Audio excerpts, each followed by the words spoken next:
In the state of California, 1 in every 25 people identifies as lesbian, gay, bisexual, or transgender. That means in this class of 30 students, there might be 1.2 of us who consider themselves to be LGBT. This statistic comes from the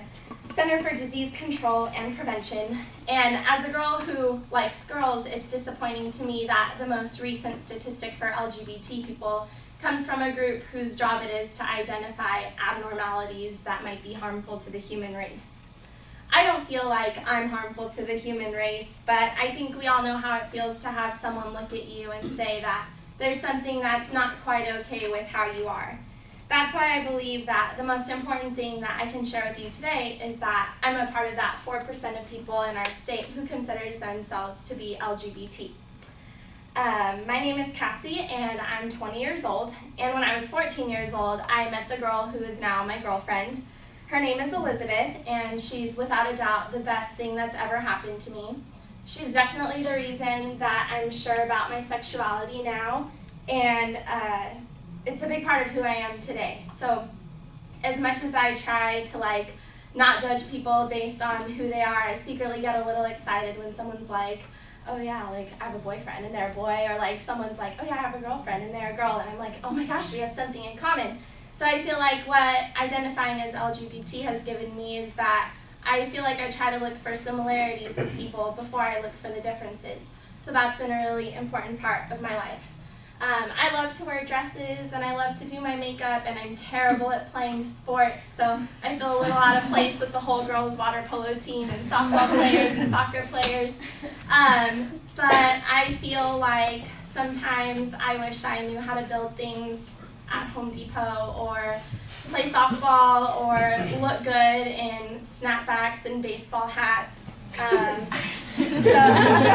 sometimes I think these things would validate me as a real lesbian, but people are like, oh, you're not gay enough. There's no way you have a girlfriend. And I'm just like, what's more gay than having a girlfriend,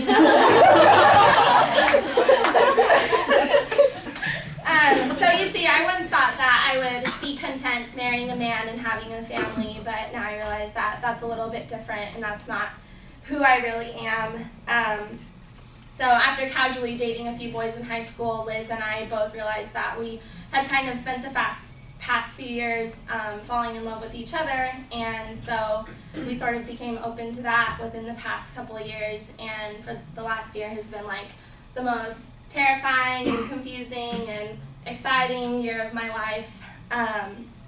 But I'm not naive, and I know that American acceptance of same-sex marriage is still at about 60%, so if we're taking our class of 30 as a representation of America, there are probably 18 of you who are cool with me right now, and 12 of you are like, you're disgusting,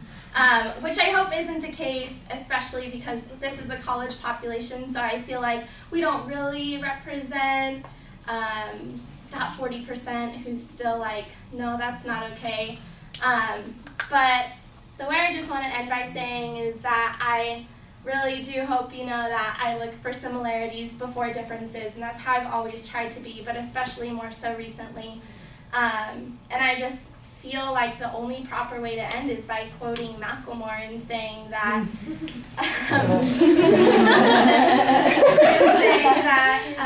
as we all go on to pursue a greater understanding of love, I feel like it's only appropriate to quote Same Love, and he says it's about time that we strip away the fear, because underneath it's all the same love. So, thank you.